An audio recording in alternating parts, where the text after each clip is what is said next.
Welcome to This is America in VOA Special English. I'm Bob Doty.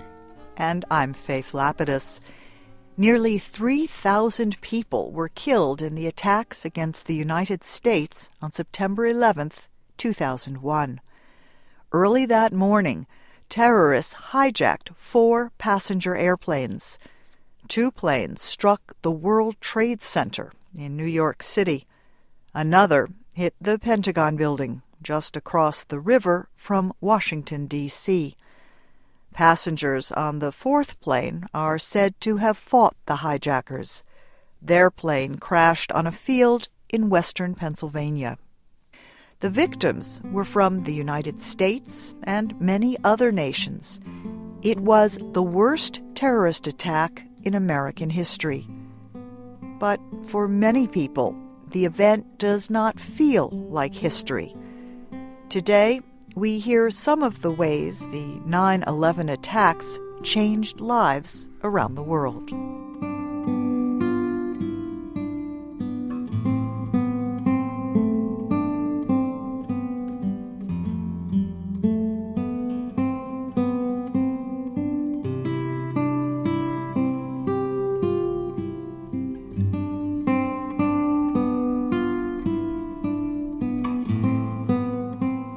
The attack on the World Trade Center's Twin Towers not only destroyed those buildings, it changed the personality of the surrounding neighborhood.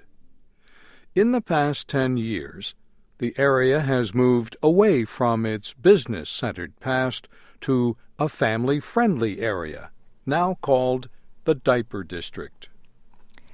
Stephanie Rytzkiovan is the daughter of a Ukrainian immigrant who owned the Beekman Deli. The family business served office workers from the Twin Towers for 25 years.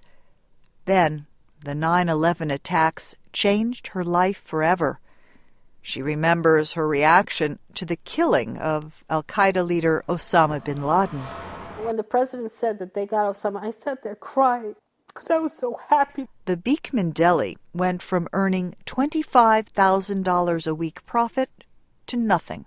We were sitting pretty before that. After that, that all disappeared. The delicatessen failed. The place where it once stood is now an automated teller machine for a bank. Nearby is one of the office buildings formerly served by the Beekman Deli.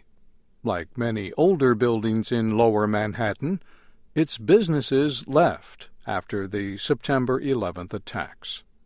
It was then developed into housing.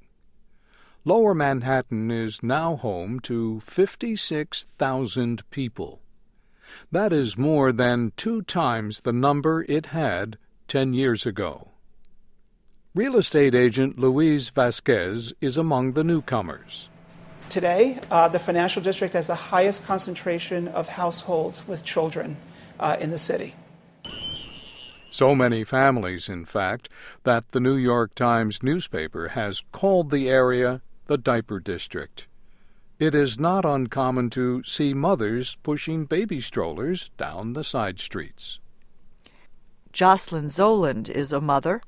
She saw one of the planes strike the World Trade Center. It's nice to see that in the shadow of that, yes, Lauren, in the shadow of that, everything has, there are all these children and there are all these activities, and it has become a wonderful, destination. We'll see if things change, though. Ms. Zoland says that change could include millions of visitors to the area with the completion of a 9/11 museum at Ground Zero. In addition, tens of thousands of office workers will occupy Freedom Tower, a skyscraper being built to replace the Twin Towers. But the Beekman Deli is gone. Many other businesses are still closed. Stephanie Rytzkiovan says what did not disappear was the deli's responsibility to pay taxes and make rent payments through 2004. That cost her $500,000 in savings. She now rents out her home and lives with family members. We have no health insurance. We have no 401k. We have no retirement fund. We have nothing after 9/11. Lower Manhattan has been rebuilding from what happened 10 years ago. But Stephanie Ritzkiovian is unemployed and still struggling to deal with the effects of the attacks.